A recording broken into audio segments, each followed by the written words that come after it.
Maka beruntunglah kita sekarang ini dilahirkan dan dibesarkan dengan nilai-nilai ajaran Islam.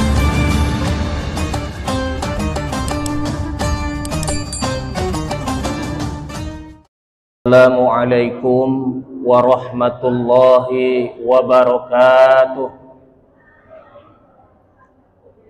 Alhamdulillahi rabbil alamin. Wabihi nasta'in ala umurid dunya waddin.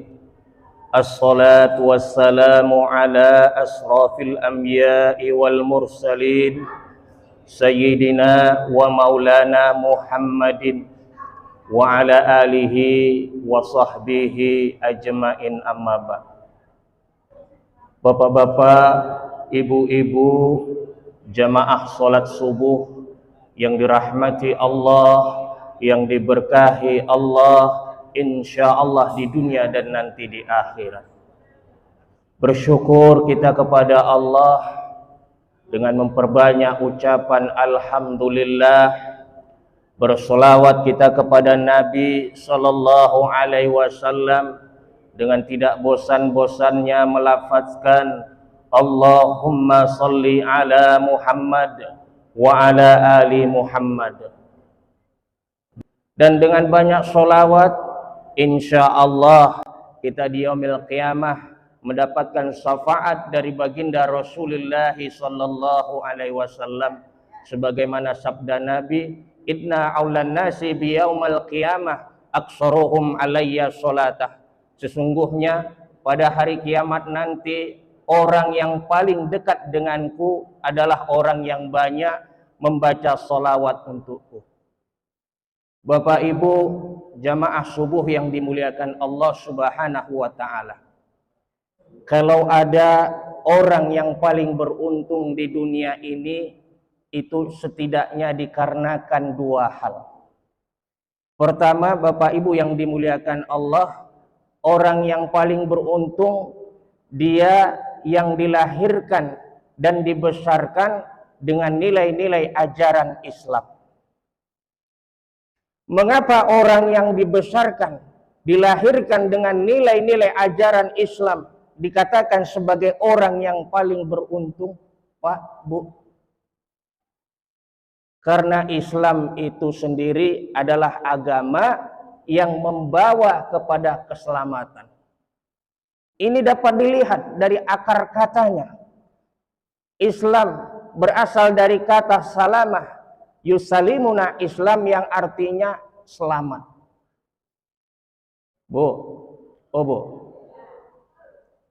pernah nggak bercita-cita kalau punya cucu namanya Selamat?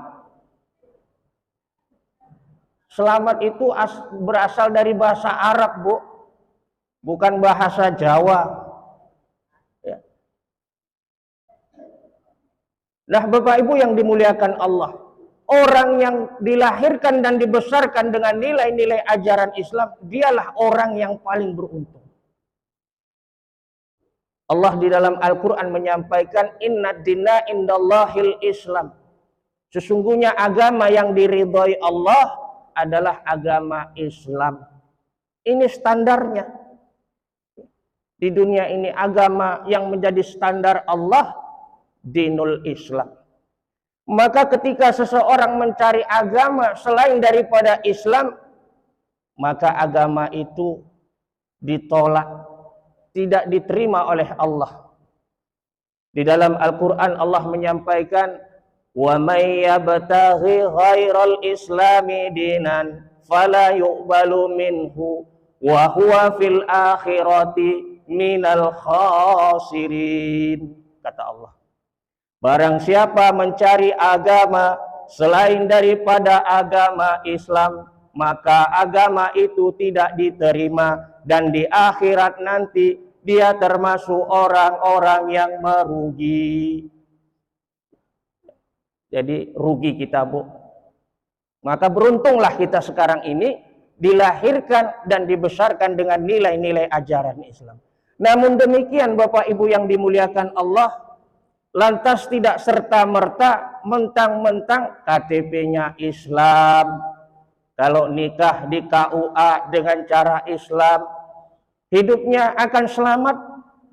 Belum tentu Bapak Ibu. Ya.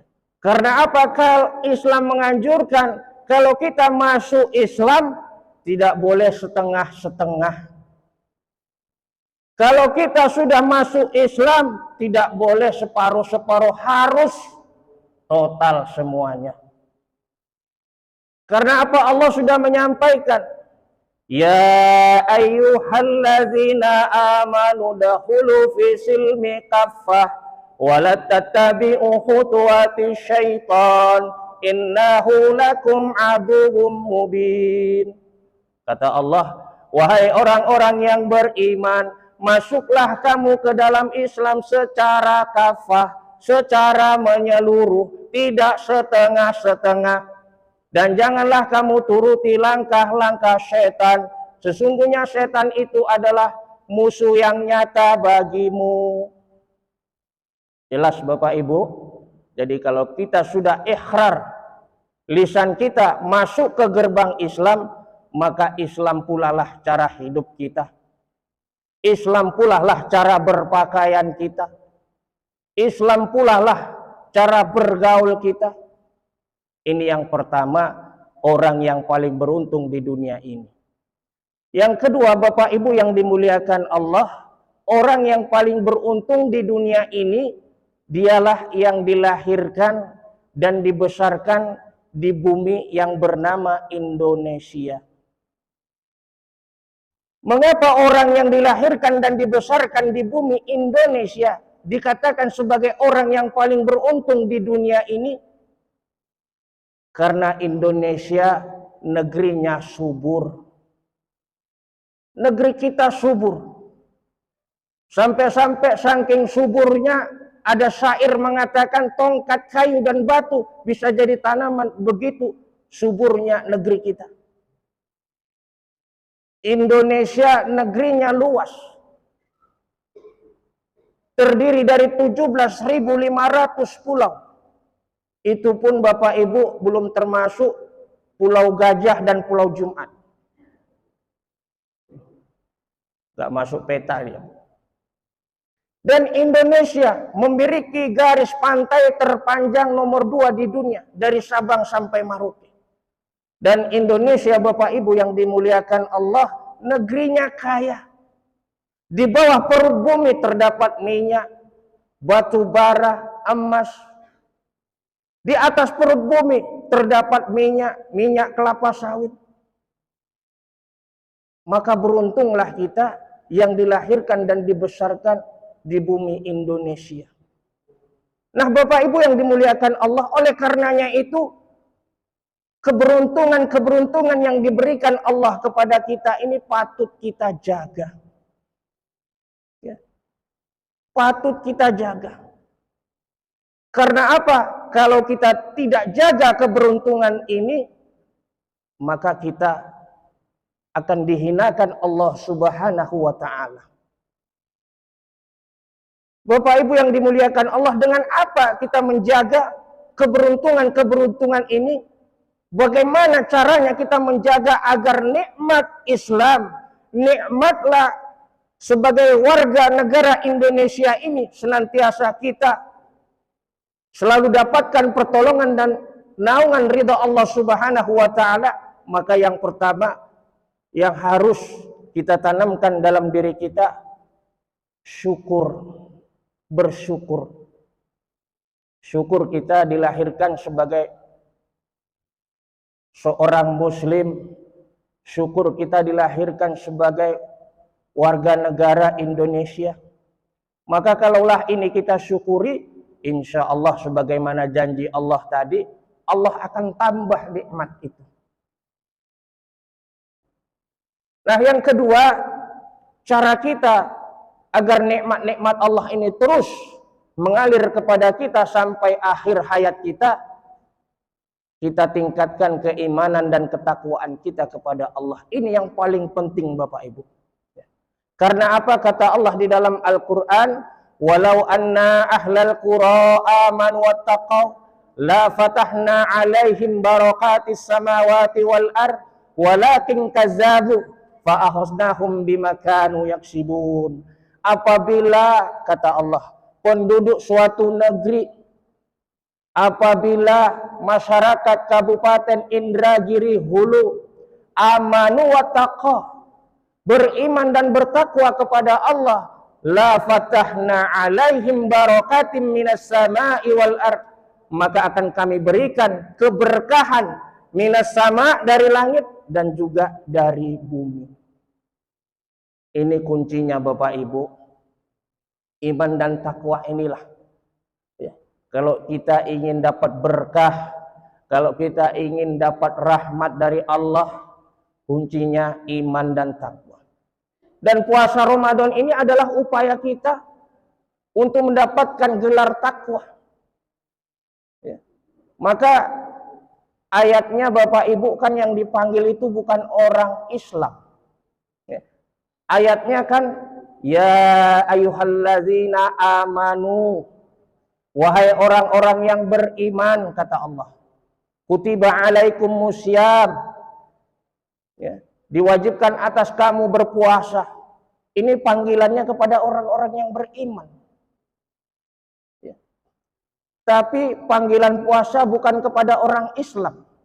Kalaulah panggilannya kepada orang Islam, pastilah Allah turunkan ayat, ya ayyuhal muslimun, ya, wahai orang-orang Islam. Ya. Tapi tidak. Makanya Bapak Ibu yang dimuliakan Allah, orang Islam belum tentu beriman, tapi kalau orang yang beriman sudah pasti Islam. Betul, Bu? Ya. Sekali lagi, orang Islam belum tentu beriman, tapi kalau orang yang beriman sudah pasti Islam. Ya. Maka iman dan takwa inilah harus senantiasa kita jaga. Karena apa? Keimanan seseorang ini ibarat pohon. Ya. Ibarat pohon, ketika datang angin kuat, kalau akarnya kuat, maka insya Allah pohon itu tidak akan rubuh, tidak akan paling-paling pun mereng. Tapi kalau akarnya tidak kuat, begitu ada godaan, ada cobaan, dia langsung tumbang. Maka iman inilah Bapak Ibu yang dimuliakan Allah yang harus kita tanamkan, kita jaga. Nah Bapak Ibu, jamaah yang dimuliakan Allah Subhanahu wa Ta'ala, barangkali itu yang dapat sampaikan pada pagi hari ini. Mudah-mudahan bermanfaat bagi kita semua, baik untuk mencapai kebahagiaan hidup di dunia dan juga mencapai kebahagiaan hidup di akhirat. Amin amin ya rabbal alamin. Demikian, assalamualaikum warahmatullahi wabarakatuh.